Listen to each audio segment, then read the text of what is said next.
Hey guys, Chillombia here.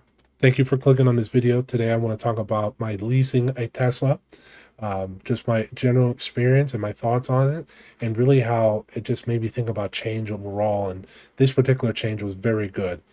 So, as I mentioned, I leased a Tesla last month on December 2024. And to be honest, it's not that I was a never Tesla person, they just never really called to me. And I just at some point caught this bug like a month or two ago that started wondering, well, what about EVs? What about electric? Uh, is it any better? I mean, what's the deal? And I just hear a lot of people that either strongly dislike EVs or they think they're not there yet, et cetera, et cetera. And I kind of let that influence me a little bit, where really that's not the case. EVs are actually really dope. So I think point number one is at some point I stopped listening to everyone else and I actually started doing the research. And when you actually do the research and don't listen to me, do it for yourself, you'll find, depending on your situation, you'll find that yeah, they're way cheaper than gas cars. Especially like Tesla, they're a software company first, which I really like.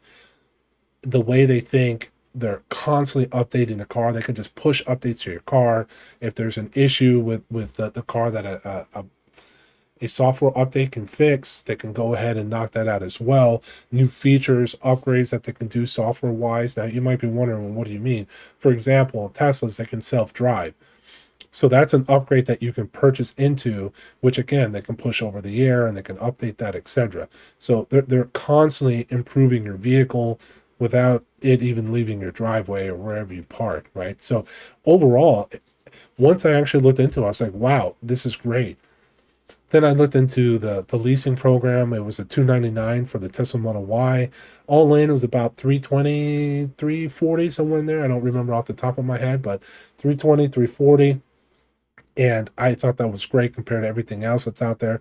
In fact, I'll share with you this. I ended up selling my gasoline powered Dodge Challenger, which thankfully I made like 5.5 in equity on.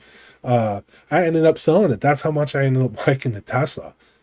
And also too, just all this negativity out there. And I actually went out there and tried it, and it was awesome. Quiet. The Tesla Model Y drove great. The suspension was great. There's another thing you would hear is that the Tesla Model Y, oh, the suspension is really rough. Well, not in the latest ones, not in the 2024s. And that kind of brings me to another point here too, right? Is that EVs are new, and there's a concept in business, and this is definitely true with the Teslas. The people who have been buying the Teslas and all that for the last couple of years, those are the early adopters. So of course there's going to be tons and tons of problems. Those are the diehard Tesla people. So where there's never Tesla people, there's these diehard Tesla people that love it, and or they love Elon Musk, whatever the case might be. And these early adopters, hell or high water, they're going to buy the product, high pricing, whatever. Right. Well, now we're kind of entering the age of it's not just early adopters anymore. It's more kind of everyone else now. So prices are lowering, which is true. I mean, a 299 lease, think about that. But overall, prices are lowering. I know the Tesla Model Y had a huge price cut. I believe the Model 3 had another big price cut recently as well. So it was, to me, it was just a no-brainer, right? Another thing too that I really ended up liking was, okay, I had the thought in my head, a Tesla EV. Well, what is the other stuff around it, right? So for example, I have a home charging. Before I even got the vehicle, I called up my electrician. Hey, Mr. Such and Such, come on over and talk to me about how much would it be to install the wall charger, what have you, or this, that, the other. And I had that person call out, and he said, wow, Chillombia, you're the only person who's called me before they got the vehicle to talk about what the infrastructure is like, the cost, the pricing, whatever.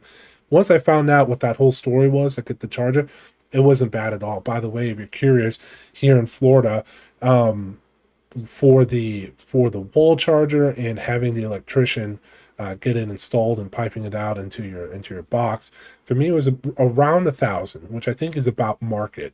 So some places are going to be a little bit higher, some places are going to be a little bit lower.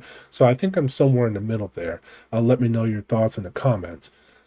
So with that, getting the infrastructure at home. Another thing talking about infrastructure was I did the research looking at like the Tesla supercharging network, and for my state of Florida, it's pretty much everywhere you're going to need to be. And remember, these vehicles can go like 320, 340 miles. So realistically, to play it safe, if you look at a 200-mile radius, say, that gives you a buffer about 100 miles. There's supercharger to supercharger. Now, a criticism of Tesla, which is true, is that, well, if everyone had EVs, had Teslas, the infrastructure today couldn't handle it. Yes, while that, like, look at my face, I can't even. While that is technically correct, that doesn't mean that's not going to improve. That's why I'm kind of like I can't even speak. That's like saying when the cars started coming out, well, I'm going to prefer a horse and carriage because horses and carriages are a lot more reliable than cars. Yes, but clearly it's moving in this direction, right? So while you are technically true, you are not strategically correct. You see the difference? It kind of requires critical thinking skills. Like, thank you, Captain Obvious, but in the long run, you're missing the point, you know? So, yeah, absolutely.